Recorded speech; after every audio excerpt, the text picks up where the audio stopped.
বৃহৎ তন্ত্রশাস্ত্রের অন্তর্গত ভূত ডামর তন্ত্র অতি গুজ্জাতিগুজ্জ তথ্য ও বিস্তৃত বর্ণনা করা হয়েছে অতিলৌকিক জগতের সম্পর্কে।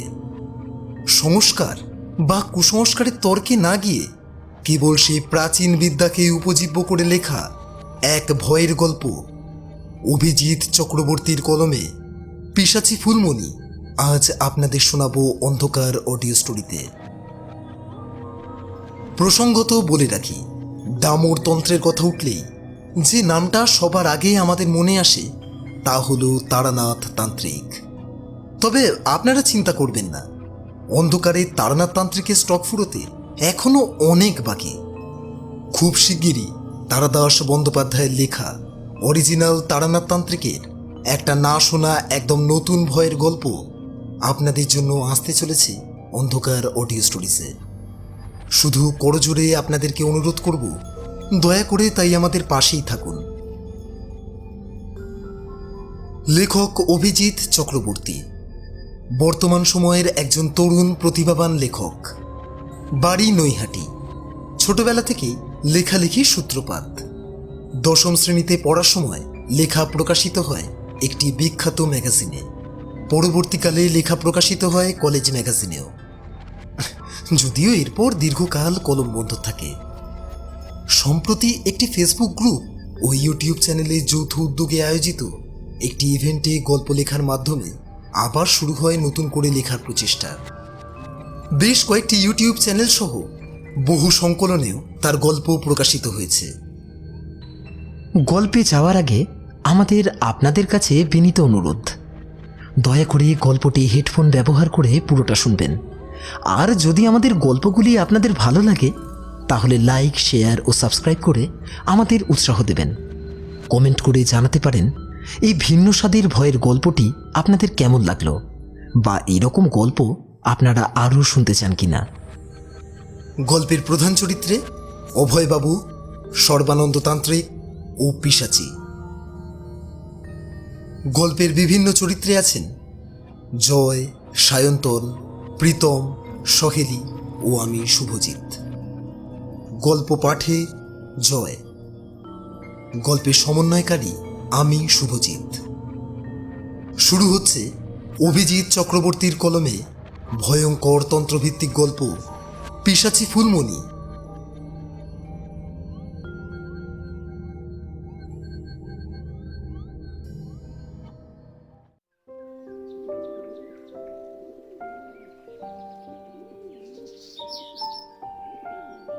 অনেকদিন কোথাও ঘুরতে যাওয়া হয়নি, তাই পাড়ার নবাদা যখন বলল যে পাড়ার অনেকে মিলে কোথাও একটা ঘুরতে যাওয়ার পরিকল্পনা হচ্ছে, তখন আমি আর কোনো দিকে চিন্তা না করেই বলে দিয়েছিলাম, ঠিক আছে আমিও যাব, কিন্তু আমার জন্য একটা সিট রেখো। আমি ভেবেছিলাম বাসে করে হয়তো ঘুরতে যাওয়া হবে, তাই কথাটা বলেছিলাম। কিন্তু পরে দেখলাম আমাদের যাত্রা শুরু হচ্ছে বাসে করে নয়, ট্রেনে। আমি রাজেন, আমার অত্যন্ত প্রিয় দুই বন্ধু রনিত এবং রবি। সেই কোন ছোটবেলা থেকেই আমাদের বন্ধুত্বের সূত্রপাত। আজকে যখন পড়াশোনার পাঠ চুকিয়ে আমরা কর্মজীবনে প্রবেশ করেছি, তখনও আমাদের বন্ধুত্বের কোনো ছেদ পড়েনি। লোকে আমাদের মজা করে বলে 3R। এতদিন বাদে কোথাও ঘুরতে যাচ্ছি, তাই সেখানে আমি যাব আর আমার সাথে বাকি 2R যাবে না, তা কি হয়? যাত্রার দিন কথা ছিল সবাই মিলে স্টেশনে সাক্ষাৎ করব। সেই অনুযায়ী সকাল সকাল আমরা সবাই স্টেশনে এসে উপস্থিত হয়েছি। 2-1জনের আসতে এখনো দেরি আছে, তাদের জন্য অপেক্ষা করে শেষ পর্যন্ত যখন আমরা ট্রেনে উঠলাম, তখন আর ট্রেন ছাড়তে খুব বেশি দেরি নেই। আমাদের সবার সিট রিজার্ভ করা ছিল স্লিপার ক্লাসে। আমরা ট্রেনে উঠে যে যার সিট খুঁজে নিলাম। এদিকে স্টেশনে মানুষজনের অনেক ব্যস্ততা, চারিদিকে অনেক হাঁকডাক, হই হট্টগোল। অন্য কোনো প্ল্যাটফর্ম থেকে আরও একটি ট্রেন ছেড়ে যাচ্ছে।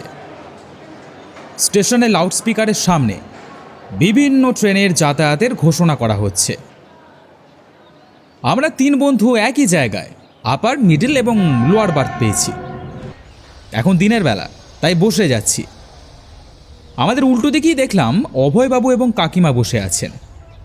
আমি বললাম, বাহ, খুব ভালো হলো। হ্যাঁ, সারাটা রাস্তা এবার সবাই মিলে গল্প করতে করতে যাব কি? অভয়বাবু এবং কাকিমা কিছুদিন আগে আমাদের পাড়ায় নতুন এসেছেন। ওদের এক ছেলে অপূর্বদা। কর্মসূত্রে অপূর্বদাকে অনেকটা দূরে থাকতে হয়। আমি বাড়িতে বাগান করতে খুব ভালোবাসি। আমাদের বাড়ির সামনেই ছোট্ট বাগানটাতে সে সময় বেশ কিছু মরশুমি ফুল ফুটেছিল। আমি গাছগুলোর পরিচর্যা করছি এমন সময় সামনে রাস্তা দিয়ে যেতে যেতে অভয়বাবু থমকে দাঁড়িয়ে পড়লেন। আমার দিকে তাকিয়ে বললেন, বাহ, তুমি তো বেশ ভালো গাছ তৈরি করছো হে। আমি দেখলাম বয়স্ক একজন মানুষ, হাতে বাজারের ব্যাগ, আমাদের এই রাস্তার দিকের যে শৌখিন বেড়াটা আছে তার দিকে তাকিয়ে আছেন। আমি বললাম, হ্যাঁ, এই একটু একটু চেষ্টা করি আর কি, শখ। বেশ বেশ, খুব ভালো। আমিও ফুল গাছ লাগাতে খুব ভালোবাসি। তাই নাকি? হ্যাঁ, তো এসো না একদিন আমাদের বাড়িতে, আমার গাছ দেখাবো। কিছুক্ষণ গল্প করা যাবে না হয়? আমি আসলে গল্প করতে খুব ভালোবাসি, কিন্তু এই পাড়ায় নতুন এসেছি, কারোর সাথে সেরকম আলাপ পরিচয় নেই আর কি। আচ্ছা আচ্ছা, তা যাবো একদিন। এসো কিন্তু। হ্যাঁ, ওই দিকে পুকুরের পাশে যে নতুন বাড়িটা হয়েছে ওইটাই আমার বাড়ি।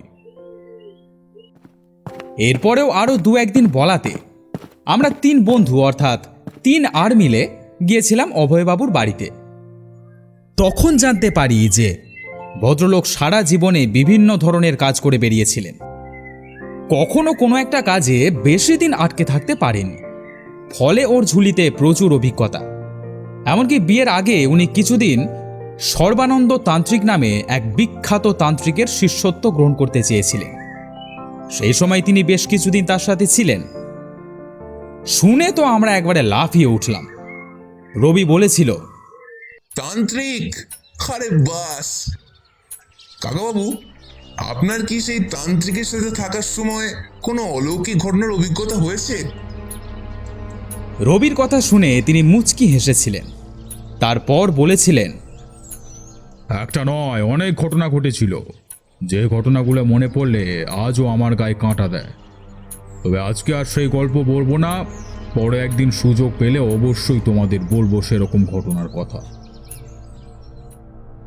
তারপর বেশ কিছুদিন কেটে গেছে, আমাদের আর ওর সাথে দেখা করা হয়নি। এদিকে ঠিক টাইমে ট্রেন ছাড়ল। আমরা সবাই ইতিমধ্যে জিনিসপত্র গুছিয়ে রেখে যে যার জায়গায় আরাম করে বসে পড়েছি। নবাদা একবার এসে সবকিছু তদারক করে গেল। ট্রেনে অনেক হকার উঠেছেন, কেউ ঠান্ডা জল বিক্রি করছেন তো কেউ হাঁকছেন। সিঙ্গাড়া চাই, গরম সিঙ্গাড়া। সিঙ্গাড়া বলবেন? অভয়বাবু আমাদের সবার জন্য 2টো করে সিঙ্গাড়া কিনে ফেললেন। আমি বাধা দিয়েছিলাম, বলেছিলাম, কি দরকার?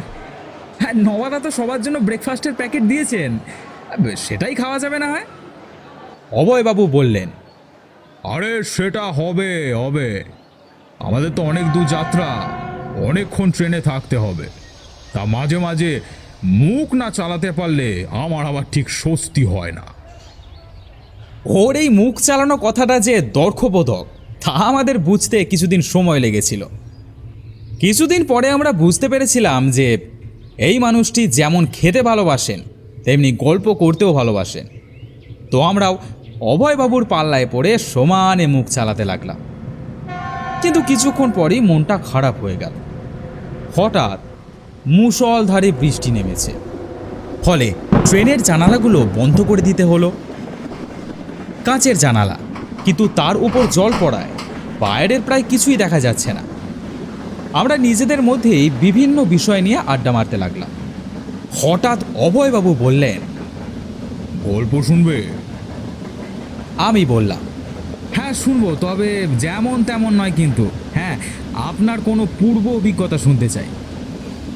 আমার প্রায় মুখের কথা কেড়ে নিয়ে রনিত বলল, হ্যাঁ হ্যাঁ, সে আপনি আগে একদিন বলেছিলেন না, ওই সর্বেশ্বর তান্ত্রিক না কি যেন বেশ নাম একটা, তার সাথে নাকি বেশ কিছুদিন কাটিয়েছিলেন, চেয়েছিলেন নাকি ওর শিষ্য হতে, সেই তান্ত্রিকের কোনো গল্প শোনান। অভয়বাবু ডান হাতে সিঙাড়াটা ধরে বাঁ হাতে তার নিজের একটা কান ধরে মুখের খাবারটা গিলে নিয়ে বললেন, সর্বেশ্বর তান্ত্রিক নয় গো, সর্বানন্দ তান্ত্রিক। অভয়বাবু কিছুক্ষণ কি যেন ভাবলেন, তারপর বললেন, বেশ, একটা ঘটনার কথা এই মুহূর্তে মনে পড়ছে, সেই গল্পটাই তাহলে শোনাই তোমাদের। ট্রেন দারুণ জোরে ছুটছে। মাঝে মাঝে বিভিন্ন জিনিস নিয়ে হকাররা যাতায়াত করছেন। বাইরে মুষলধারে বৃষ্টি পড়ছে। জানালার কাঁচের মধ্য দিয়ে দেখতে পাচ্ছি বাইরে খুব অন্ধকার করে এসেছে। মাঝে মাঝেই বিদ্যুৎ চমকাচ্ছে। চারিদিকের বিভিন্ন রকম আওয়াজের মধ্যেও বজ্র গর্জনের আওয়াজ কানে আসছে।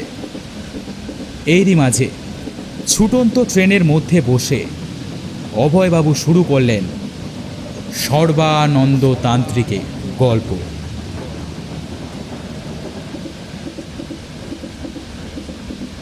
পড়াশোনা শেষ করে কিভাবে আমার মধ্যে তন্ত্রচর্চা সম্পর্কে কৌতূহল জেগে উঠল তা সে অন্য গল্প, সে বিষয়ে কথা বরং পরে হবে।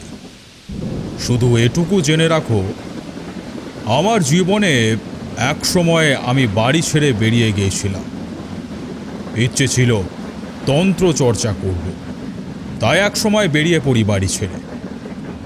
গিয়ে উঠি এক মহান সাধক সর্বানন্দ তান্ত্রিকের কাছে। তার খবর আমি কিভাবে পেলাম, কিভাবে তার কাছে গিয়ে পৌঁছালাম, সেটাও আরেক গল্প। সে গল্প বরং অন্য একদিন বলবো। এখন শুধু এটুকু জেনে রাখো, সর্বানন্দ তান্ত্রিক আমাকে তার কাছে রাখতে চাননি। তিনি প্রথমেই আমাকে বলেছিলেন, তন্ত্র সাধনা কেন বাবা?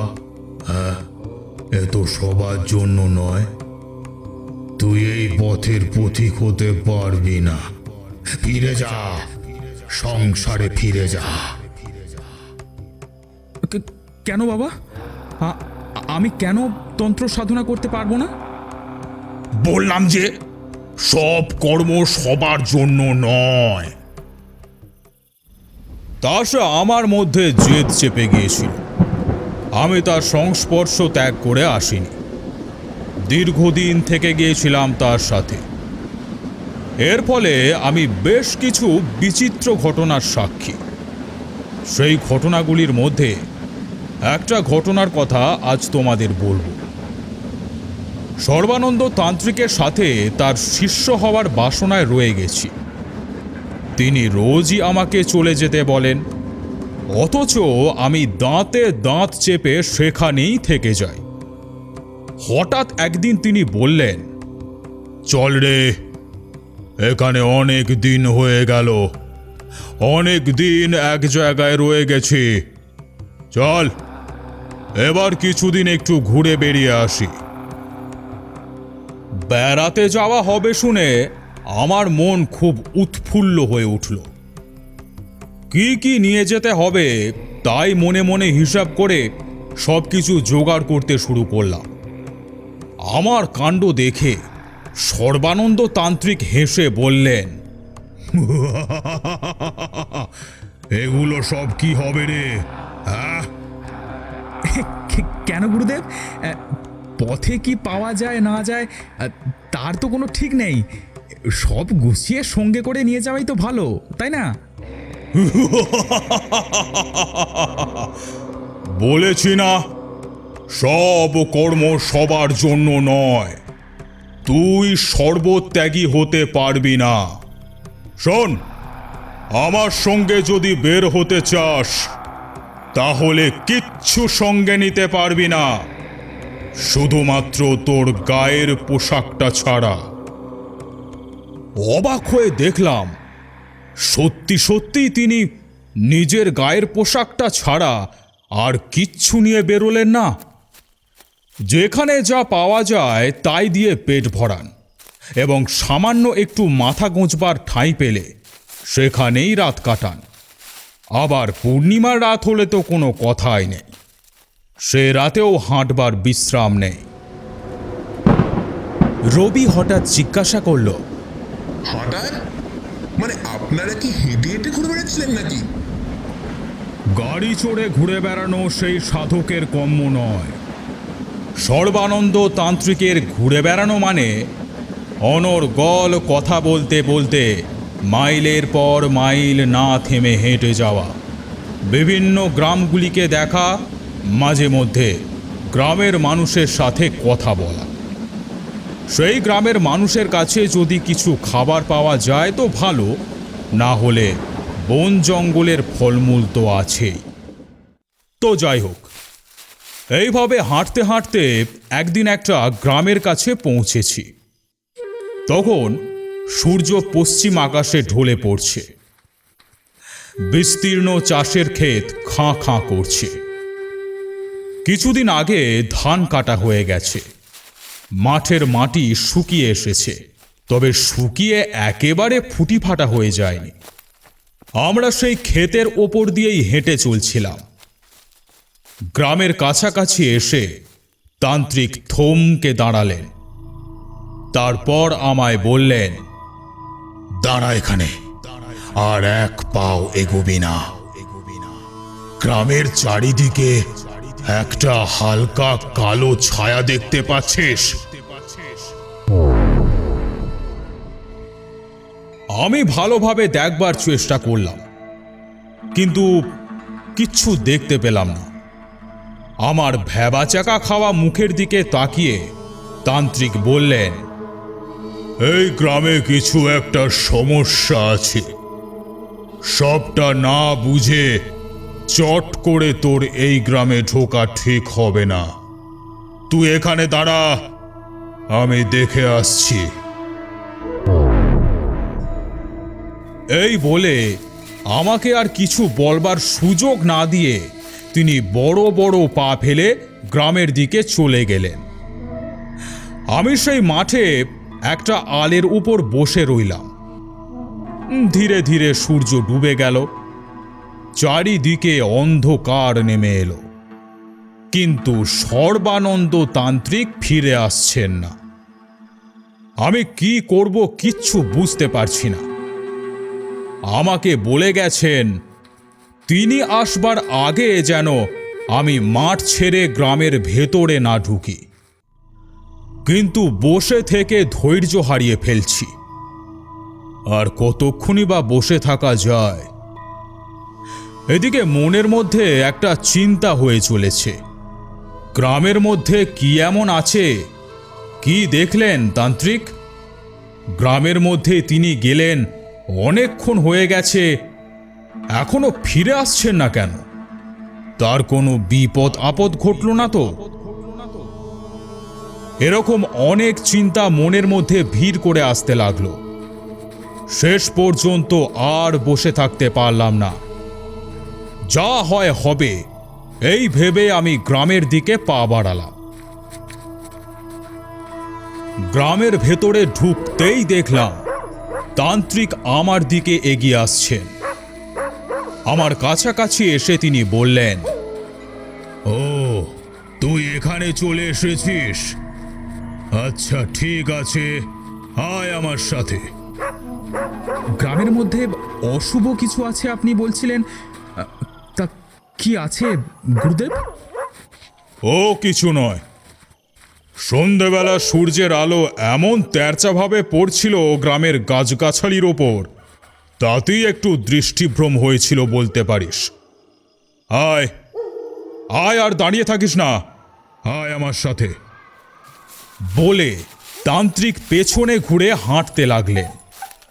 আমি তান্ত্রিকের পেছনে পেছনে যেতে লাগলাম। গ্রামের একটু ভেতরে ঢুকতেই অন্ধকার গাঢ় হয়ে এলো।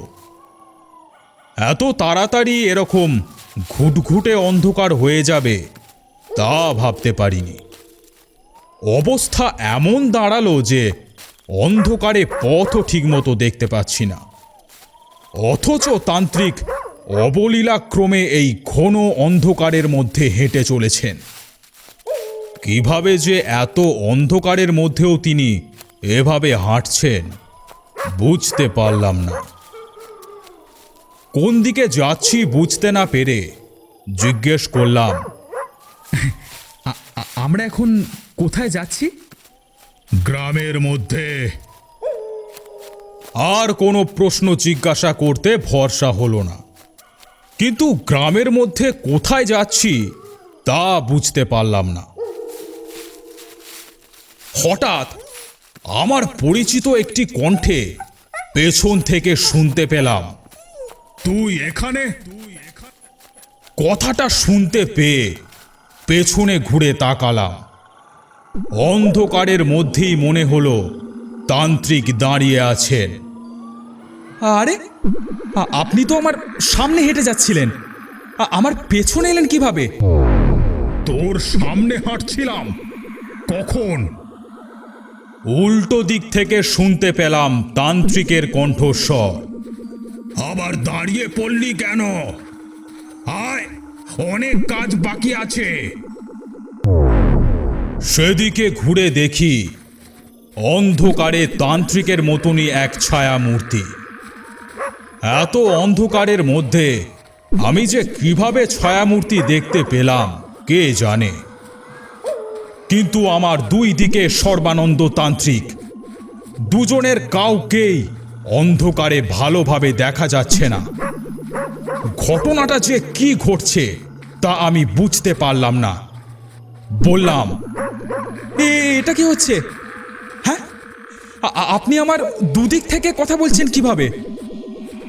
ডান দিক থেকে তান্ত্রিকের গলার স্বর ভেসে এলো, তুই আমার কাছে আয়। ওদিকে যে আছে সে কোনো তান্ত্রিক নয়, সে একজন পিশাচী। আবার আমার বাঁ দিক থেকে একই গলায় ভেসে এলো, তুই এদিকে আয়। ওদিকে যে আছে সে তান্ত্রিক নয়। ডান দিকের স্বর বলল, পিশাচী, তুই একই খেলায় নেমেছিস। বাম দিক থেকে শুনলাম, আমি পিশাচী নই, তুই পিশাচী। অভয়, তুই ওর কথা শুনিস না। আমার রূপ ধরে ও তোর কাছে এসেছে। ওর সাথে গেলে তুই আর প্রাণে বাঁচবি না। এবার আমার ডান দিকের কণ্ঠস্বর বলল, আমি তোর সাহস দেখে অবাক হয়ে যাচ্ছি। তুই আমার সাথে এই খেলায় নেমেছিস? দাঁড়া অভয়, আমি যে মন্ত্র উচ্চারণ করব তুইও সেই মন্ত্র উচ্চারণ কর। দেখি এই পিশাচীর কত শক্তি তোকে এখান থেকে নিয়ে যেতে পারে। এই কথা বলে তিনি একটি মন্ত্র উচ্চারণ করলেন। আমি সেই মন্ত্র বলতে যাব এমন সময় হঠাৎ মনে হলো একটা হাত যেন আমার গলাটা চেপে ধরেছে। কি ঠান্ডা, যেন বরফের তৈরি হাত। গলায় অসম্ভব চাপ পড়ছে, নিঃশ্বাস প্রায় বন্ধ হয়ে আসছে। মনে হচ্ছে আর বোধহয় রাতের অন্ধকার শেষ হয়ে দিনের আলো দেখবার সুযোগ হবে না। এই বোধহয় আমার জীবনের শেষ। দম বন্ধ হয়ে যখন প্রায় মরতে বসেছি, ঠিক সেই সময় ঘটে গেল এক চমৎকার। মনে হলো কেউ যেন আমার দুই ভুরুর ঠিক মাঝখানটায় একটা আঙুল দিয়ে স্পর্শ করলো। সঙ্গে সঙ্গে আমার গলার থেকে ঠান্ডা হাতটা সরে গেল। একটা দমকা কাশি বেরিয়ে এলো আমার গলা থেকে। কাশতে কাশতে শুনতে পেলাম আমার বাম দিক থেকে মেলি হিস হিসে গলায় কেউ বলছে, তবে আমার মুখের গ্রাস ছিনিয়ে নেওয়া, আমি এর প্রতিশোধ নেব, শেষ করে দেব, সব কিছু শেষ করে দেব। আমার ডান দিক থেকে শুনতে পেলাম সর্বানন্দ তান্ত্রিক বলছেন, অভয়, তুই ঠিক আছিস তো? চোখ বন্ধ করে কাশছিলাম। কাশির দমক থামলে চোখ খুলে দেখি কোথায় অন্ধকার। সূর্য তখনও দিগন্ত রেখার নিচে নেমে যায়নি। হালকা আলোয় চারিদিকের সব দেখা যাচ্ছে। আমার সামনেই দাঁড়িয়ে আছেন সর্বানন্দ তান্ত্রিক।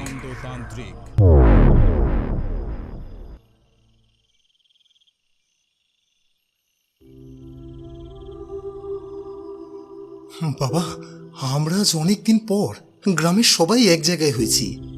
এতদিন ধরে ঘরের ভেতরে প্রাণ হাতে করে বসে রয়েছি আমরা সবাই। খাবার ফুরিয়েছে, পানীয় জল ফুরিয়ে আসছে। চোখের সামনে গ্রামের অনেককে মরতে দেখলাম। আমরাও মৃত্যুর দিন গুনছি মনে মনে। ভেবেছিলাম আমাদের সবার মৃত্যুর সময় এগিয়ে আসছে। রোজ ভগবানকে ডাকছে এই বিপদ থেকে উদ্ধার পাওয়ার জন্য। কিন্তু যখন কিছুই হচ্ছে না, তখন সবাই মনে মনে তৈরি হচ্ছিলাম মৃত্যুর জন্য। এমন সময় আপনি গ্রামে এলেন আমাদের। গ্রামের একটা মন্দিরে বসে কথা হচ্ছিল। সাধুচরণ নামে একজন নেতাগোছের ব্যক্তি গ্রামের সবার হয়ে কথা বলছিলেন। সর্বানন্দ তান্ত্রিক বললেন, আপনারা গ্রাম থেকে বেরিয়ে যাননি কেন? সাধুচরণ বললেন, গ্রাম থেকে বেরিয়ে যাওয়া সম্ভব ছিল না। আমরা বহুবার এই গ্রাম থেকে বেরিয়ে যাওয়ার চেষ্টা করেছি, কিন্তু গ্রামের সীমানার কাছে পৌঁছতেই মনে হয়েছে একটা শক্তি যেন পেছন থেকে টেনে ধরছে আমাদের।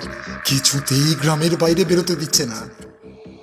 তান্ত্রিক বললেন, গ্রামের ভেতর থেকে কেউ বাইরে বেরোতে পারছে না। আর উল্টোটা যদি হয়, বাইরে থেকে যদি কেউ গ্রামের ভেতরে আসতে চায়?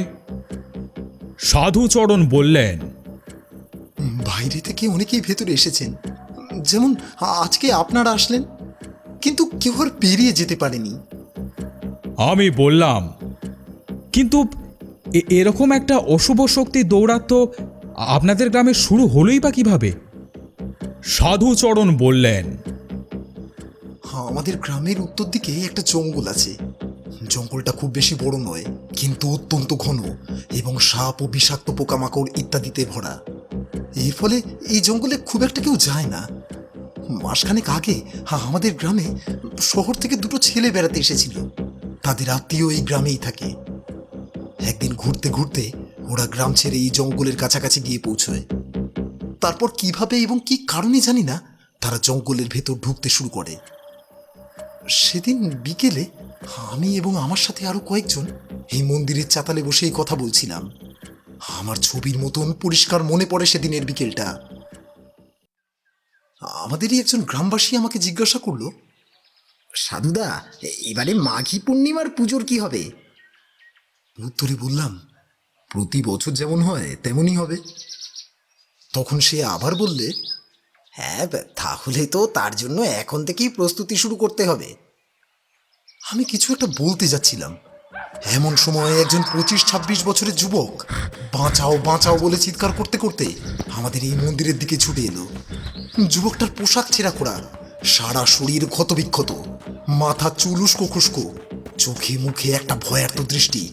ছুটে এসে যুবক মন্দিরের চাতালে উপুর হয়ে পড়ে গেল। সবাই মিলে তাকে ধরাধরি করে মন্দিরের দাওয়ায় যখন বসানো হলো, তখন ভালো করে তার জ্ঞান নেই। ছেলেটাকে দেখেই আমার মনে হলো কেমন জানি চেনা চেনা মনে হচ্ছে।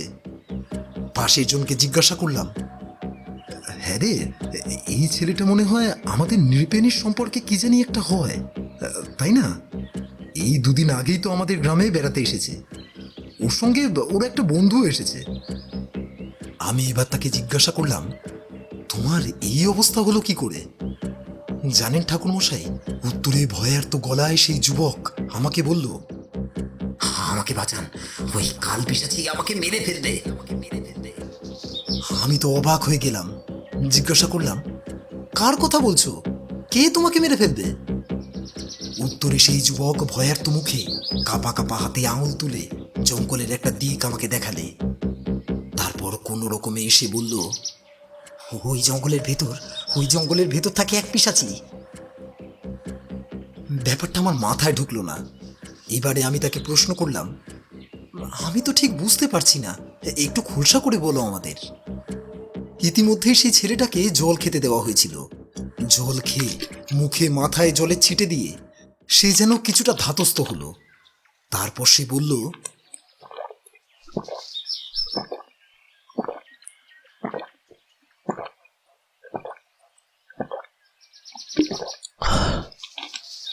আমার নাম জয়। আমিও আমার বন্ধু দুলাল এখানে দুদিন আগে ঘুরতে এসেছি। আজকে ঘুরতে ঘুরতে চলে গিয়েছিলাম গ্রামের শেষ সীমানায়। সেখানে একটা জঙ্গল আছে। আমরা শহরের ছেলে, কখনো জঙ্গল দেখিনি। হঠাৎ খেয়াল হয় জঙ্গলের ভেতরে ঢুকে দেখব তার ভেতরটা দেখতে ঠিক কেমন হয়। ঘন জঙ্গল। দুজনে দু হাতে লাঠি নিয়ে জঙ্গল ঠেলতে ঠেলতে ভেতরের দিকে ঢুকি। কিছুটা ঢোকার পর এক সময় মনে হয় আর ভেতরে যাব না। আসলে ততক্ষণে জঙ্গল দেখবার ইচ্ছে আমাদের আর ছিল না, কারণ সবটাই একঘেয়ে লাগছিল। তার উপর প্রচণ্ড গরম। আমরা ঘেমে এনে ক্লান্ত হয়ে পড়েছিলাম। ইতিমধ্যে আমাদের দুজনের গায়েতেই কাঁটার খোঁচা লেগে ক্ষত সৃষ্টি হয়েছে। তখন বাইরে বেরিয়ে আসার চেষ্টা করি আমরা, কিন্তু আমরা পথ হারিয়ে ফেলি। ভুল পথে ঘুরে ঘুরে আমরা জঙ্গলের আরো ভেতরে ঢুকে যাই। একসময় দেখি জঙ্গলের ভেতরে একটা জায়গায় আগাছা লতাপাতা স্তূপ। কৌতূহলী হয়ে এগিয়ে যাই সেদিকেই। বুঝতে পারি এটা একটা প্রাচীন কোনো মন্দিরের ধ্বংসস্তূপ।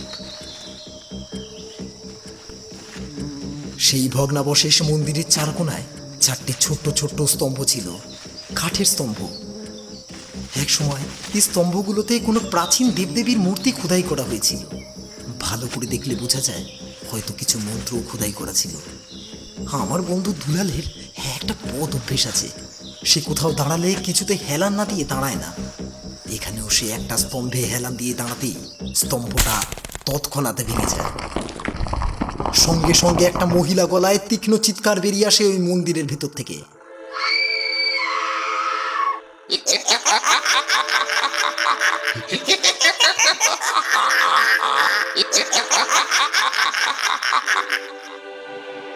আমি হতভম্ব হয়ে যাই। হাঁ করে ওই লতাপাতা স্তূপটার দিকে তাকিয়েছিলাম।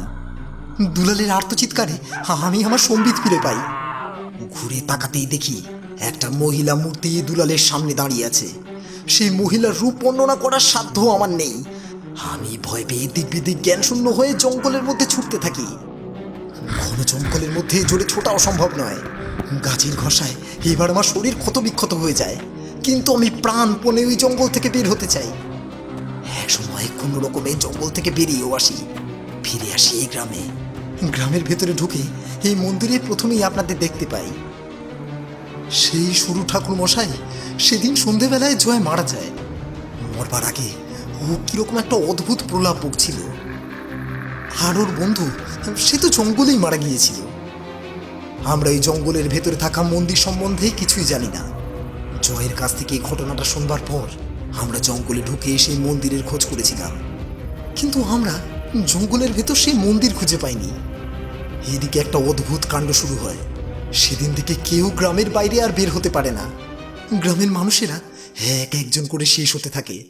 গ্রামের লোকেরা বলা বলে শুরু করে তারা নাকি গ্রামের ভেতর এক মহিলা মূর্তিকে ঘোরাফেরা করতে দেখেছে। সেই মূর্তির শরীরে চামড়া নেই, কোথাও কোথাও মাংস গলে গেছে। কেউ কেউ আবার সেই মহিলা মূর্তিকে গ্রামের কোনো কোনো মানুষকে মাটিতে ফেলে ছিঁড়ে ছিঁড়ে খেতেও দেখেছে। এই সমস্ত কথাবার্তায় আমাদের সবার মধ্যে একটা কেমন ত্রাস ছড়িয়ে পড়ে। গ্রামের সবাই ঘরে বন্দি হয়ে থাকি আমরা। কেউ ঘর থেকে বেরোতে চায় না, কিন্তু খাবার ও জলের প্রয়োজনে দিনের কোনো না কোনো সময় পরিবারের কাউকে না কাউকে তো বেরোতে হয় ঠাকুর মশাই। আর যারা বেরোবে তাদের মধ্যে কেউ কেউ আর জীবন্ত ফিরে আসে না ঠাকুর মশাই, জীবন্ত ফিরে আসে না। আমরা তাই ঘরের মধ্যেই বন্দি থেকে এখন মৃত্যুর দিন গুনছিলাম। আজকে আপনার অভয় পেয়ে আমরা ঘরের বাইরে সবাই বেরিয়ে এসেছি। মনে হচ্ছে ঠাকুর মশাই যেন বাড়ি থেকে কত বছর বাদে বেরোলাম। তান্ত্রিক বললেন, আজকে গ্রামে ঢোকবার সঙ্গে সঙ্গেই আমি টের পেয়েছি এই পিশাচিনী কতখানি শক্তিশালী। আমাকে সে কিছু করতে পারেনি, করতে পারবেও না, কিন্তু অসুরক্ষিত অবস্থায় অভয়কে গ্রামের মধ্যে ঢোকানো ছিল বিপজ্জনক। ওর জন্য সমস্ত ব্যবস্থা করতে গিয়ে আমার অনেকটা দেরি হয়ে যায়। দুশ্চিন্তাগ্রস্ত হয়ে অভয় গ্রামের মধ্যে ঢুকেই বিপদে পড়ে। সাধুচরণ বললেন, তাহলেই বুঝুন ঠাকুর মশাই, আমরা কি ভীষণ বিপদের মধ্যে আছি। তারপরেই হাত জোড় করে বললেন, আপনার কাছে সমস্ত গ্রামবাসীর তরফে আমি অনুরোধ জানাই, আমাদেরকে এই বিপদ থেকে আপনি উদ্ধার করুন ঠাকুর মশাই, আপনি উদ্ধার করুন। সর্বানন্দ তান্ত্রিক বললেন, হ্যাঁ, একটা কিছু ব্যবস্থা তো আমাকে করতেই হবে। আমার তো মনে হয় ভগবানের ইচ্ছাতেই আমি এই সময় গ্রামে এসে পৌঁছেছি। আজ রাত হয়ে গেছে, আজকে আর কিছুই করা যাবে না। আগামী কাল যা করবার করব। আমরা আজ রাতটা এই মন্দিরের ভেতরেই থাকব। আপনারা সবাই এখন বাড়ি ফিরে যান। তান্ত্রিকের কথা শেষ হবার পরে সবাই যে যার বাড়ির দিকে রওনা হয়। আমরা মন্দিরের দরজা বন্ধ করে মন্দিরের ভেতরে রাত কাটাবো বলে মনস্থির করি।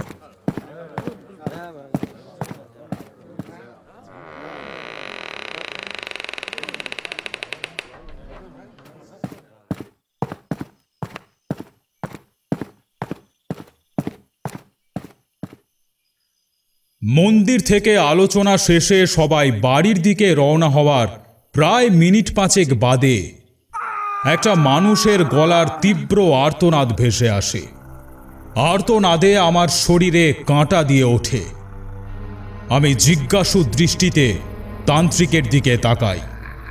তান্ত্রিক অত্যন্ত পরিতাপের সুরে মাথা নাড়িয়ে বলেন, আমারই ভুল। এত রাতে অসুরক্ষিত অবস্থায় কাউকে ছেড়ে দেওয়া উচিত হয়নি আমার। এই গ্রামের আরও একজন ওই সর্বনাশী পিশাচির বলি হলো। শুনে ভয়ে আমি নির্বাক হয়ে বসে থাকি।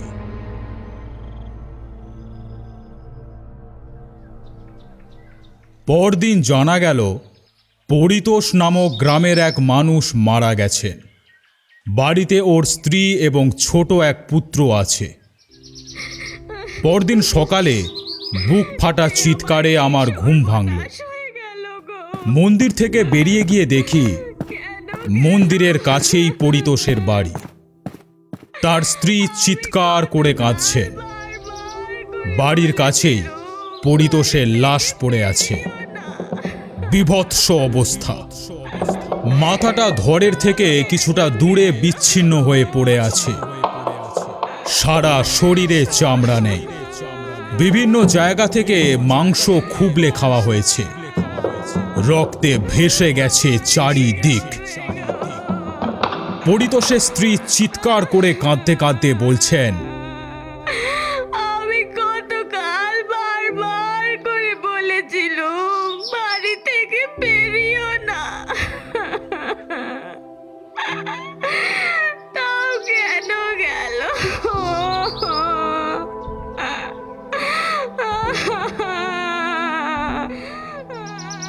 প্রতিবেশী এক বয়স্কা ভদ্রমহিলা বললেন, ওর নিয়তি ওকে কালকে ঘর থেকে টেনে বার করেছে মা। তুই আর কি করবি বল? না না, নিয়তি নয় গো। ওই ওই সাধু বলেছিল, ওই সাধুই বলেছিল তাকে যেতে। পরিতোষের স্ত্রী আঙুল দিয়ে সর্বানন্দ তান্ত্রিকের দিকে দেখালেন। আমি তান্ত্রিকের দিকে ঘুরে তাকিয়ে দেখলাম তার দু চোখ দিয়ে যেন আগুন ঝরে পড়বার উপক্রম হয়েছে। হঠাৎ তিনি পেছনে ঘুরে হন হন করে হাঁটতে লাগলেন। আমিও ওর পেছনে পেছনে হাঁটতে শুরু করলাম। আমরা হেঁটে এসে উঠলাম আমাদের রাতের আস্তানা সেই মন্দিরে। আমি জিজ্ঞাসা করলাম, কি হলো? জীবনে এই প্রথম এই প্রথমবার কেউ আমার দিকে অভিযোগের আঙুল তুলল। তবে অভিযোগটাও তো ভুল নয়। আমি তো গতকাল ওদের এই মন্দিরে আসতে বলেছিলাম। তাহলে এখন কি করবেন? কি আবার, আমি এর শেষ দেখে ছাড়ব। কিভাবে? আমাকে প্রথমে ওই জঙ্গলে যেতে হবে, দেখতে হবে সেই মন্দিরটা পিশাচিনী কেন ওই মন্দিরে আটকে ছিল এতকাল, তা আমাকে জানতে হবে।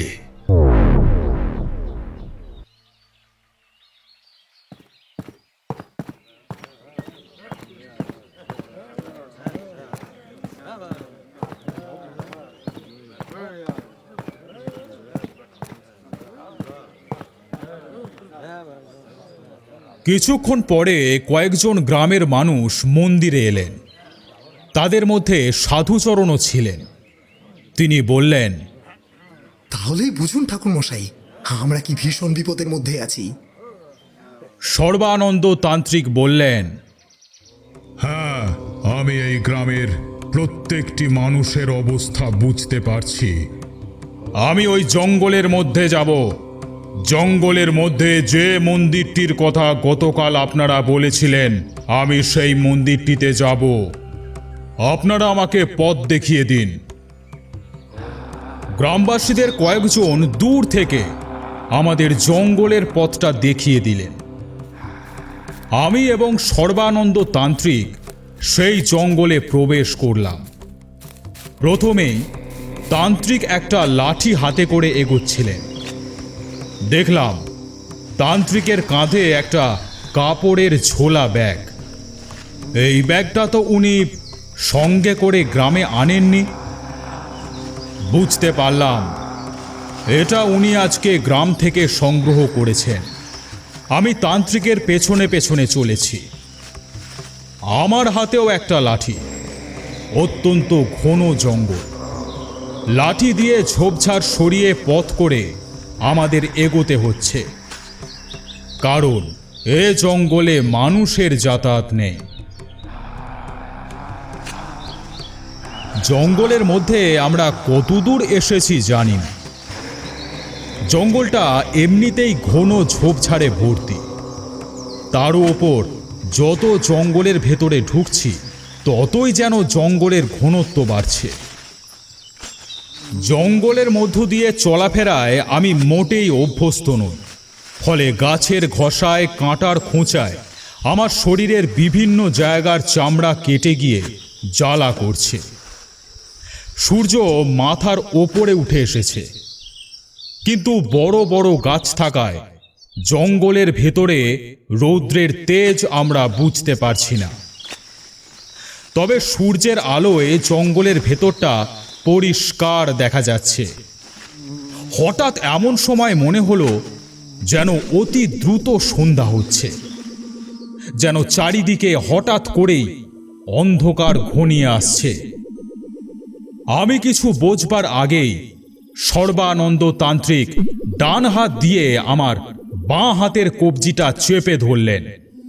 বললেন, যত কিছু হয়ে যাক, আমার হাত ছাড়বি না। আমি তার কথা কিছুই বুঝতে পারলাম না।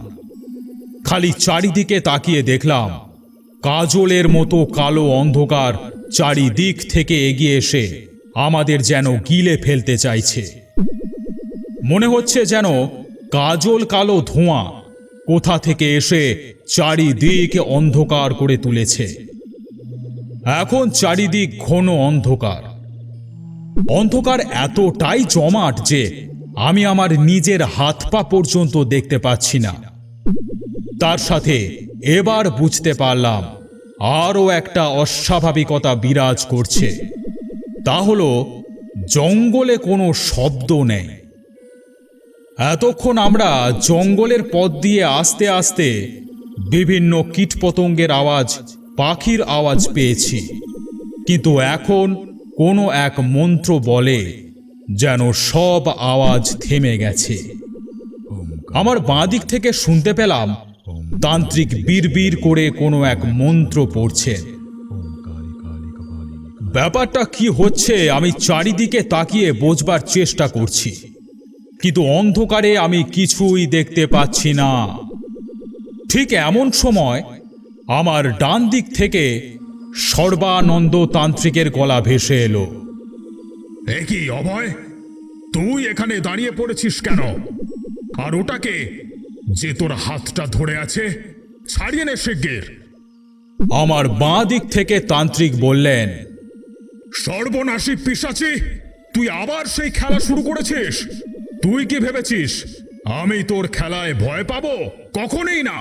তুই এভাবে মানুষ মারতে পারবি না। আমার ডান দিক থেকে আবার তান্ত্রিকের গলা ভেসে এলো। অভয়, শিগগিরে সরে আয়। ও সর্বানন্দ তান্ত্রিক নয়, আমি সর্বানন্দ তান্ত্রিক। আমার বাঁ দিক থেকে তান্ত্রিক বললেন, অভয় ভয় পাওয়ার ছেলে নয়, তুই ওকে আর ভয় দেখাতে পারবি না। কিন্তু ধীরে ধীরে তান্ত্রিকের গলাটা অন্য রকম হয়ে গেল। শেষের দিকে মনে হলো যেন তান্ত্রিক নয়, কোনো দানব কথা বলছে। আমার বাঁ হাতে অসম্ভব চাপ পড়ছে। মনে হচ্ছে যেন হাতের কবজিটা এবার মোট করে ভেঙে যাবে। বেশ ব্যথা পাচ্ছি আমি। আমি ডান হাত দিয়ে বাঁ হাতের কবজিটা চেপে ধরতে গেলাম, কিন্তু এ কি? এটা কার হাত? কার হাত আমার বাঁ হাতের কবজিটা চেপে ধরেছে?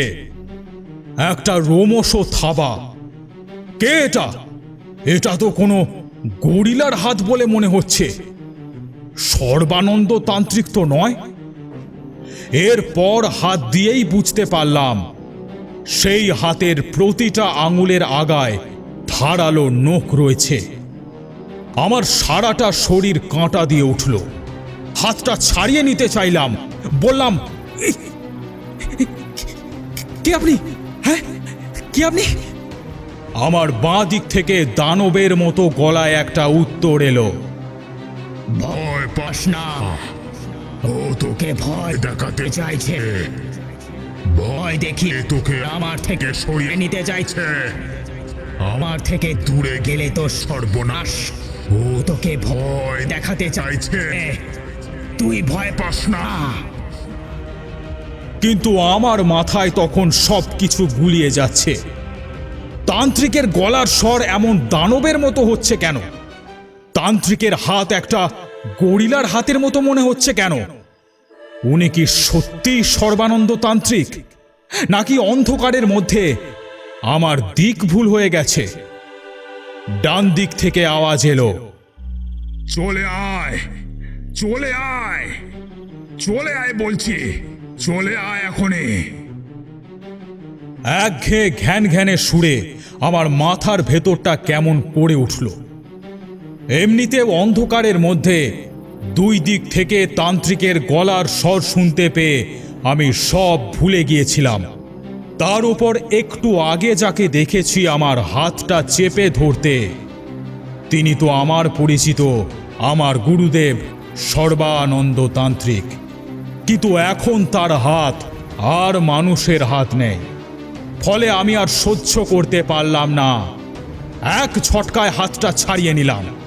চিৎকার করে বললাম, আমি বুঝতে পারছি না, আমি কিচ্ছু বুঝতে পারছি না। এদিকে বাঁ দিক থেকে সর্বানন্দ তান্ত্রিকের গলা শোনা গেল, এ কি করলি তুই? আমার হাতটা ছেড়ে দিলি কেন? কোথায় তোর হাত? শিগগির আমার হাতটা চেপে ধর। ডান দিক থেকে শুনতে পেলাম একটা অট্ট হাসি। তার সাথে একটা তীক্ষ্ণ অথচ ঘর ঘরে মেয়েলি গলায় কেউ বলে উঠল,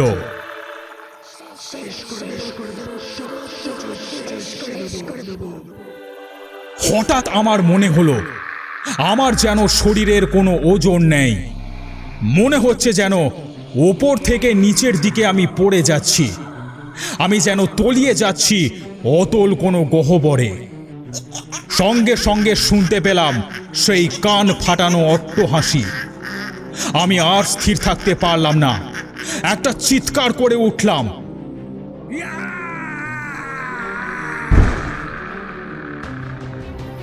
তারপর আর কিছু মনে নেই।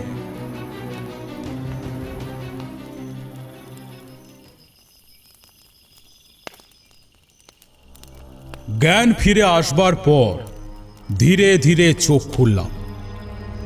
সারা শরীরে অসহ্য ব্যথা। একটা চটপট করে আওয়াজ কানে আসছে, তার সাথে আসছে উদাত্ত গলায় দুর্বোধ্য কিছু মন্ত্র উচ্চারণের আওয়াজ। ধীরে ধীরে উঠে বসলাম। ব্যথায় সারা শরীর নাড়াতে পারছি না। কোথায় আছি বুঝতে পারলাম না। মাটিতে শুয়েছিলাম। উঠে দেখি চারিদিক অন্ধকার। সামনেই একটা যজ্ঞ বেদী, সেই বেদীতে আগুন জ্বলছে। বেদীর সামনে বসে আছেন সর্বানন্দ তান্ত্রিক। তিনি মন্ত্র উচ্চারণ করে যজ্ঞে আহুতি দিচ্ছেন।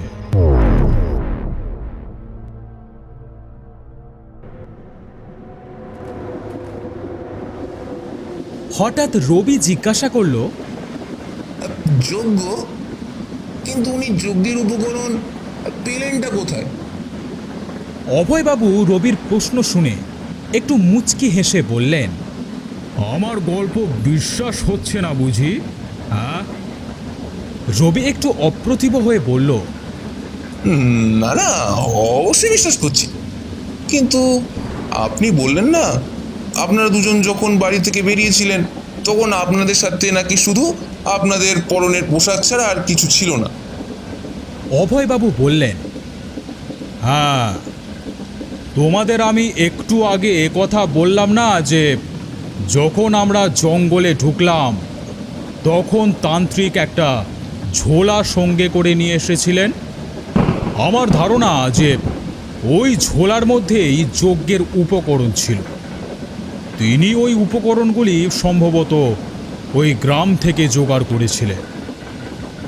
সে যাই হোক, জ্ঞান ফিরে এলে আমি যে মন্ত্র উচ্চারণ শুনেছিলাম সেটা ওনার গলায়, আর চটপট করে যে আওয়াজটা শুনেছিলাম সেটা আগুনে আহুতি দেওয়ার ফলে আগুন জ্বলবার আওয়াজ। এবার ধীরে ধীরে ঘাড় ঘুরিয়ে চারিদিক দেখলাম।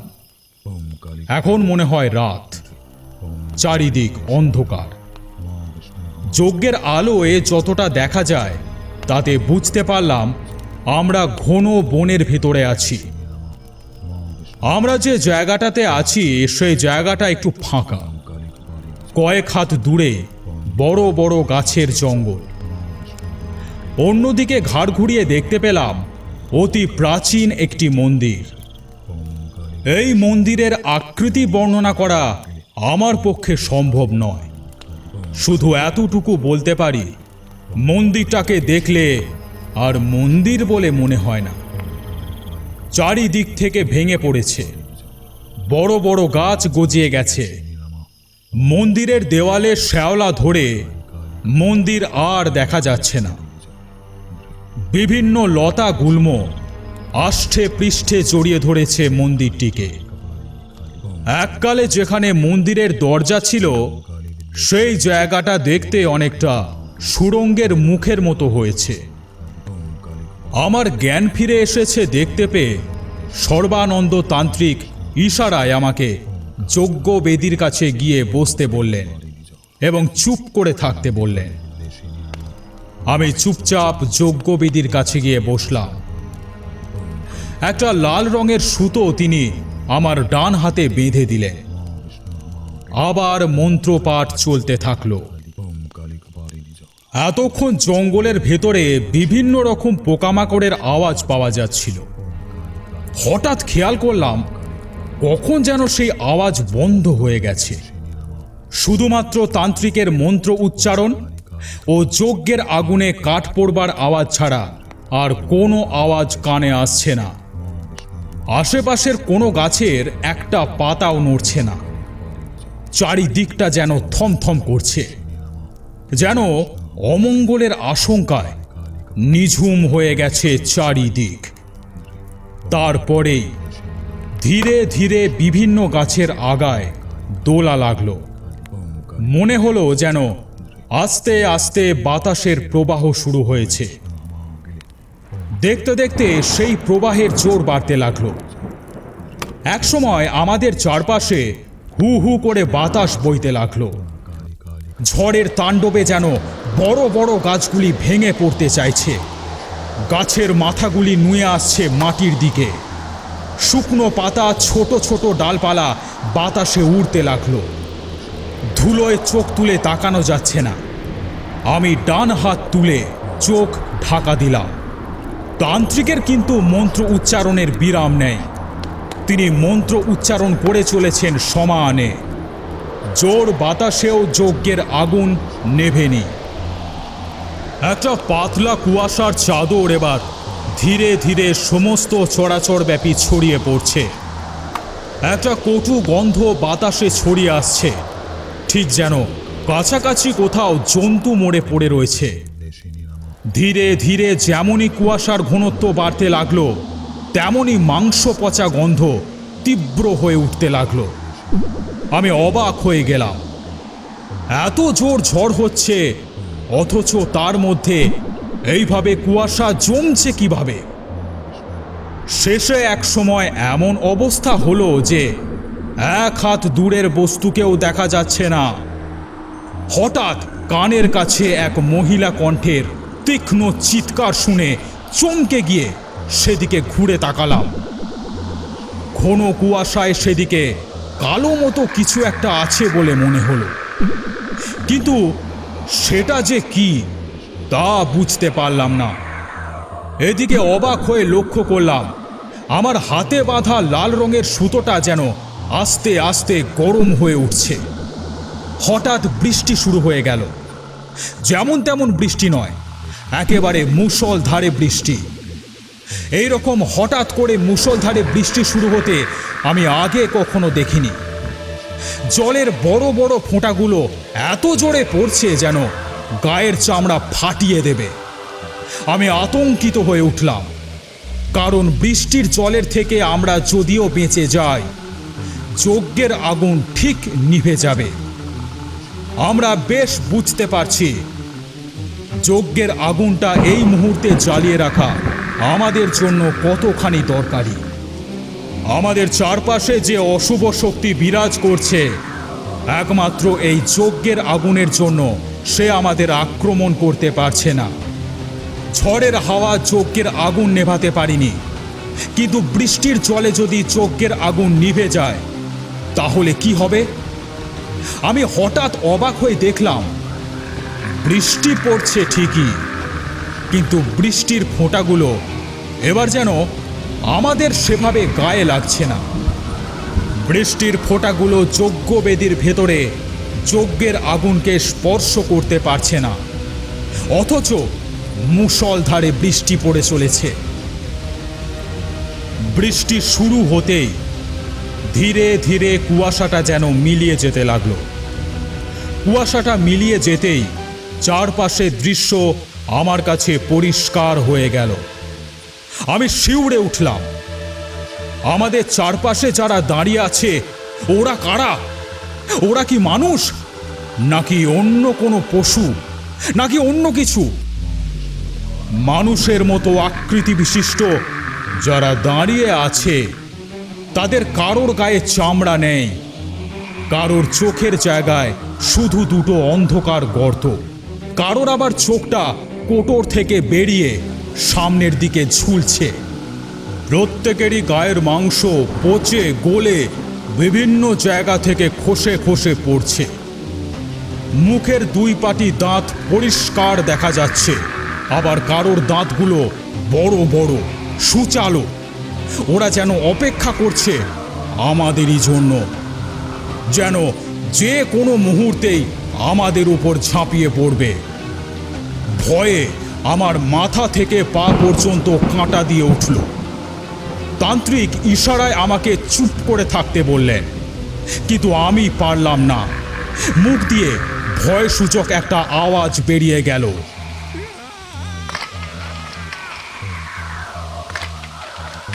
আমাদের আশেপাশে দাঁড়ানো এই প্রেতগুলো যেন এতক্ষণ আমাদের দেখতে পায়নি। আমার গলা দিয়ে আওয়াজ বেরুনো মাত্র তারা আমার দিকে ফিরল এবং ধীরে ধীরে আমার দিকেই এগিয়ে আসতে লাগলো। যেন মনে হলো তারা আমার গলার শব্দ শুনে সেই শব্দের উৎস লক্ষ্য করেই এগিয়ে আসছে। আমি টের পেলাম আমার হাতের লাল সুতোটা অত্যন্ত গরম হয়ে গেছে, এতটাই গরম যেন সেটা আমার হাত পুড়িয়ে দেবে। অবাক হয়ে গেলাম। সুতোটা তো সাধারণ সুতো যেমন আমরা দেখি তেমনই, তাহলে সুতোটা এত গরম হয়ে গিয়েও পুড়ছে না কেন? কিন্তু আমার তখন অত সব ভাবনা চিন্তা করবার মতো মানসিক অবস্থা ছিল না। আমি ভয়ে ঠক ঠক করে কাঁপতে কাঁপতে দেখলাম এক অদ্ভুত দৃশ্য। একটা একটা করে প্রেত এগিয়ে এসে দুই হাত দিয়ে আমাকে খামচে ধরছে, আর পরের মুহূর্তেই যেন কোনো একটা বিরাট শক্তি তাকে ধাক্কা দিয়ে ছিটকে ফেলে দিচ্ছে দূরে। আমার ওপরে এইভাবে প্রেতেরা হামলা চালাতে লাগলো। তান্ত্রিক কিন্তু ওদিকে বসে নেই, তিনি সমানে মন্ত্র উচ্চারণ করে যজ্ঞ আহুতি দিয়ে চলেছেন। বেশ কিছুক্ষণ এই রকম চলতে লাগলো। আমি যেন বাহ্য জ্ঞান লুপ্ত হয়ে চুপ করে বসে বসে এই সমস্ত কাণ্ড কারখানা দেখে চলেছি। এবার হঠাৎ মনে হলো যেন দূরের কোথাও গাছের ডালপালা ভাঙবার শব্দ হলো। সেই শব্দ ধীরে ধীরে আমাদের কাছে আসতে লাগলো। মনে হচ্ছে যেন এক পাল মত্ত হাতি জঙ্গল ভেঙে আমাদের দিকে ছুটে আসছে। আমাদের কাছে এসেই যেন থমকে দাঁড়িয়ে পড়ল। আমি তাকিয়ে দেখলাম আমাকে যে প্রেতগুলো খামচে ধরছে আর ছিটকে সরে যাচ্ছে তাদেরই মতো দেখতে, কিন্তু সে প্রায় যেন 13-14 ফুট লম্বা, মাথায় বিরাট বড় বড় চুল, বাতাসে সেই চুল চারিদিকে উঠছে, চোখের কোটরে শুধুই দুটো গর্ত। সেই অন্ধকার দৃষ্টি নিয়ে সে যেন আমাদের দিকেই তাকিয়ে আছে। তার সেই অন্ধকার ক্রূর দৃষ্টির সামনে আমি ভয়ে আরও কুঁকড়ে গেলাম। তান্ত্রিক তার ঝোলা থেকে কিছু একটা বের করে সামনের দিকে ছুঁড়ে দিলেন। ভালো করে তাকিয়ে বুঝতে পারলাম সেটা বেশ খানিকটা কাঁচা মাংস। একটা করটিতে করে কিছুটা তরল পদার্থ ঢেলে তান্ত্রিক সেটাও সামনের দিকে এগিয়ে দিলেন। সেই প্রেত একবার আমাদের দিকে, একবার কাঁচা মাংস ও তরল পদার্থটার দিকে তাকাতে লাগলো। এতক্ষণ বাদে তান্ত্রিক কথা বললেন।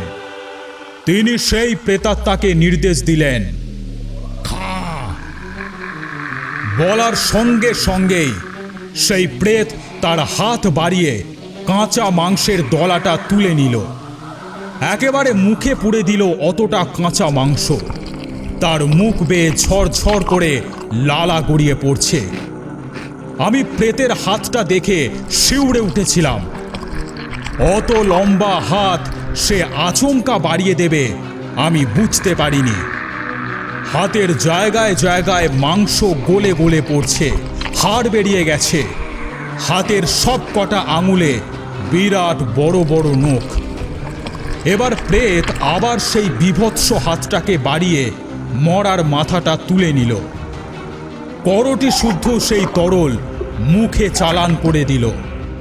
তারপর করমর শব্দে তরল পদার্থের সাথে মরার মাথার খুলি চিবিয়ে খেয়ে নিল। আমি ভালো করে এতক্ষণ প্রেতাত্মার মুখের দিকে তাকাতে পারিনি। এবার দেখলাম তার মুখের সামনে ওপরে এবং নিচের ঠোঁটের কোনো অস্তিত্ব নেই। বড় বড় দাঁতের ফাঁক দিয়ে কাঁচা মাংস, লাল রঙের তরল সব গড়িয়ে গড়িয়ে পড়ছে। দেখে যেমন ভয় পেলাম তেমনি গা ঘিন ঘিন করে উঠল। সর্বানন্দ তান্ত্রিক বললেন, এবার বল তুই কে? তুই এই জায়গা ছেড়ে কবে যাবি?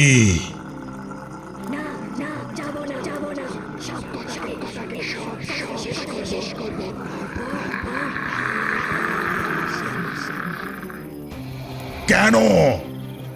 সব কটা কোন সব কটা?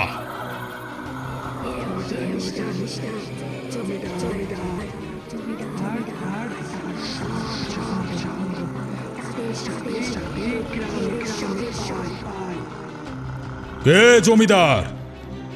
এবার ফুলমণি ধমকের মতো করে বলে উঠল,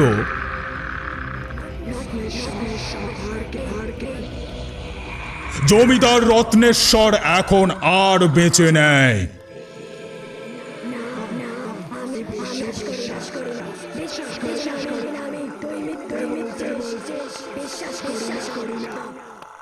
তুই বিশ্বাস কর আর না কর, এটাই সত্যি যে জমিদার আর বেঁচে নেই। জমিদারের সহকারী যারা ছিলেন তারাও আর বেঁচে নেই। তুই এই গ্রামের মানুষদের কেন মারছিস?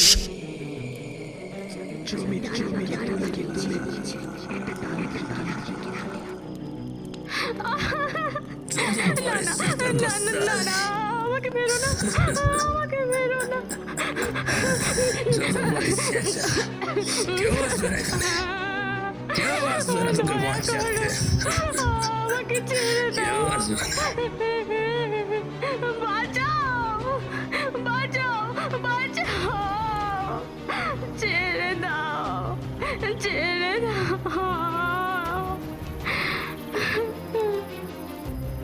ঠাকুর মশাই, মনে হয় মালটা খালাস হয়ে গেছে। আপনি যা করার করুন এবার। তোর কোনো চিন্তা নেই, এই অপঘাতে মরা আমার সাধনায় খুব কাজে দেবে, খুব কাজে দেবে।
গ্রামবাসীরা তোর ডাক শুনতে পায়নি, আর যদি কেউ শুনতে পায় তারা তো তোকে দেখে ভয় পাবে, ভয় পেয়ে পালিয়ে যাবে। এটাই তো স্বাভাবিক। তার জন্য তুই সবাইকে কেন শাস্তি দিচ্ছিস? চলে যা এখান থেকে।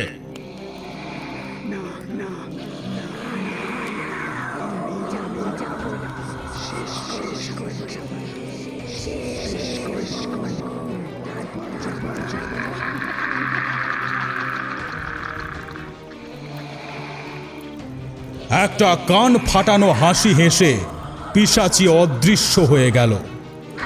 এরপর কখনো ডান দিক, কখনো বাম দিক, কখনো সামনে, কখনো পেছন থেকে পিশাচির গলার আওয়াজ পেতে লাগলাম।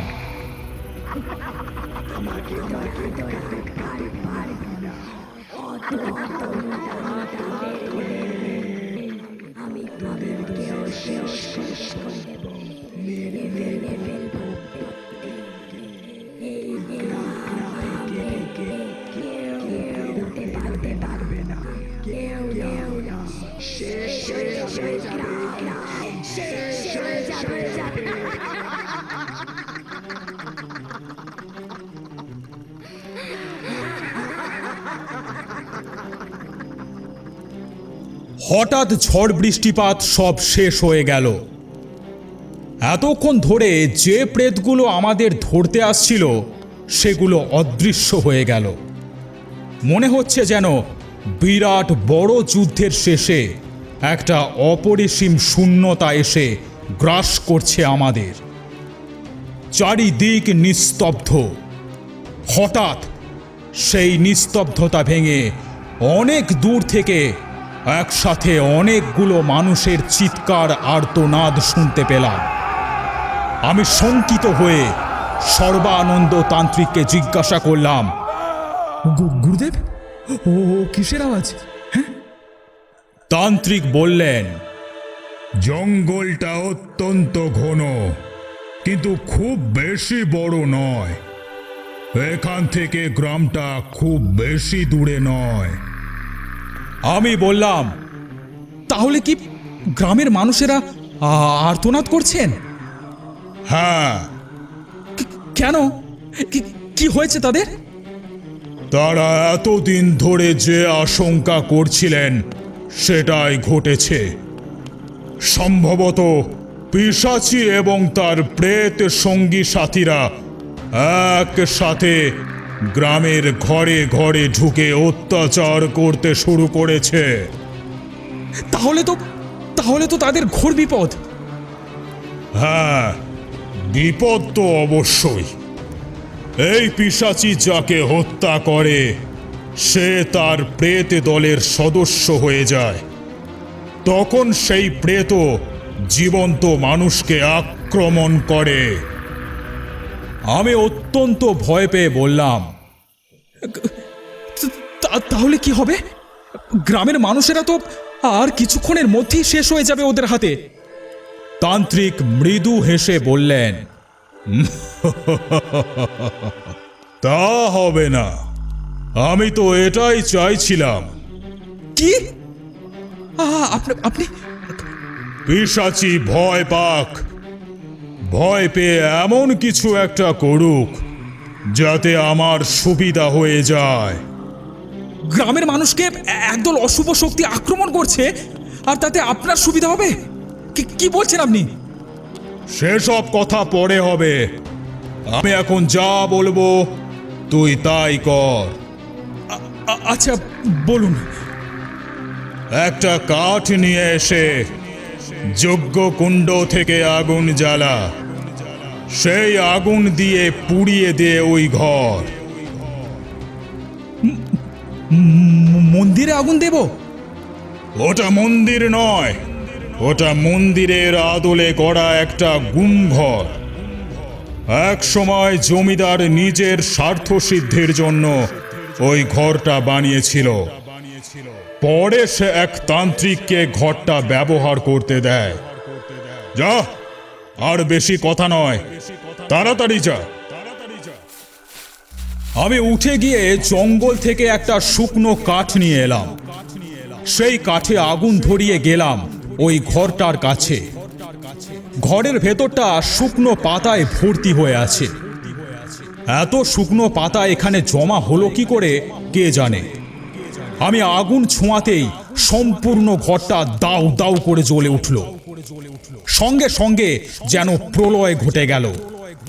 চারিদিকের গাছপালা সব যেন তছনছ হয়ে যেতে লাগলো। ওদিকে দেখতে পাচ্ছি তান্ত্রিক আবার মন্ত্র উচ্চারণ শুরু করলেন, যজ্ঞে আহুতি দিচ্ছেন। আমি দ্রুত যজ্ঞবেদীর পাশে গিয়ে আমার আগের জায়গায় বসে পড়লাম।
ওই গ্রামে আমরা 2 দিন থেকে তারপর আবার বেরিয়ে পড়েছিলাম নিরুদ্দেশের উদ্দেশ্যে।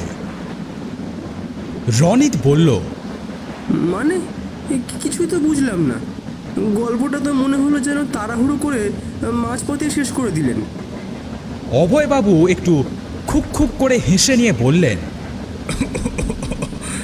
আরে না না, মাঝপথে শেষ করিনি।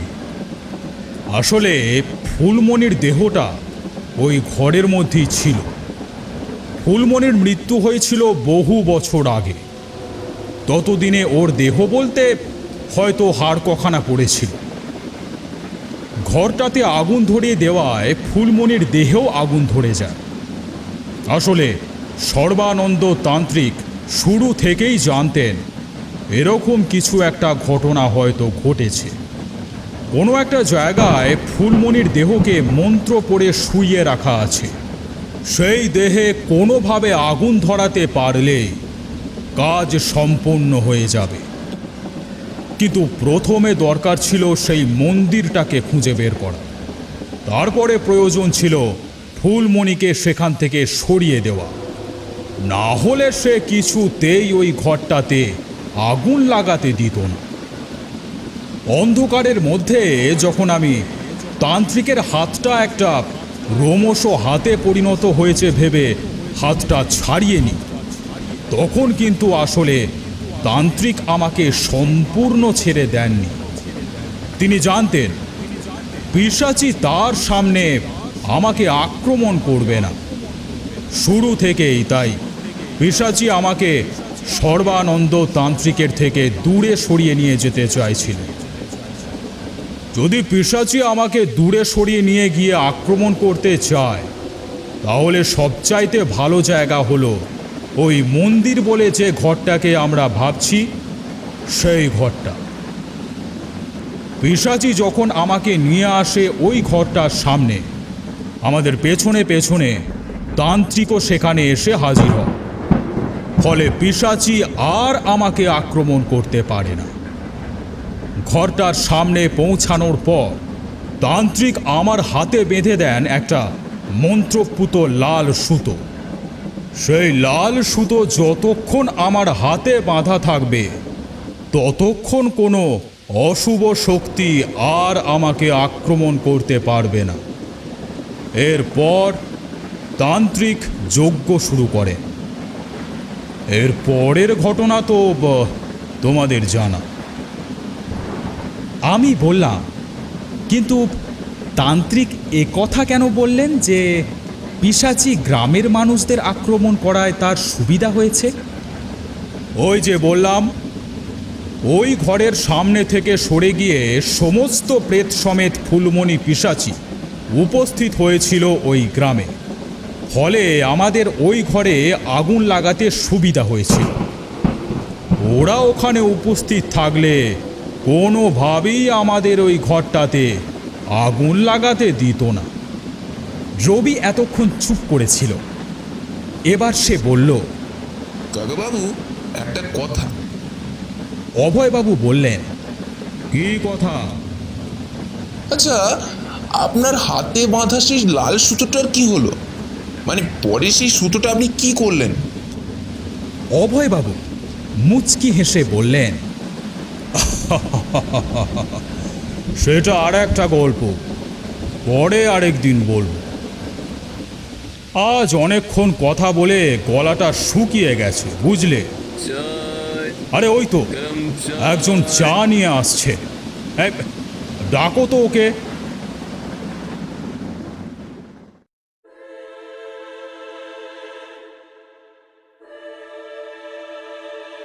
অন্ধকারে আপনারা এতক্ষণ শুনছিলেন অভিজিৎ চক্রবর্তীর লেখা ভয়ের গল্প পিশাচি ফুলমণি। যদি আমাদের এই গল্পটি আপনাদের ভালো লাগে তাহলে লাইক, শেয়ার ও সাবস্ক্রাইব করে আমাদের উৎসাহ দেবেন। আর গল্পটি আপনাদের কেমন লাগলো বা এই জাতীয় গল্প আপনারা আরও শুনতে চান কিনা তা আমাদের জানাতে পারেন কমেন্টসের মাধ্যমে। জয়েন করতে পারেন অন্ধকার অডিও স্টোরিজকে মাত্র 29 ও 59 টাকার মান্থলি সাবস্ক্রিপশনের সঙ্গে। আজ তাহলে এই পর্যন্তই। আগামী সপ্তাহে অন্ধকার অডিও স্টোরিজ আবার ফিরবে নতুন কোনো রহস্যময় কাহিনীর সঙ্গে। ততক্ষণ সবাই ভালো থাকবেন, সুস্থ থাকবেন। ঈশ্বরের কাছে এই প্রার্থনা করি। ধন্যবাদ। শুভরাত্রি।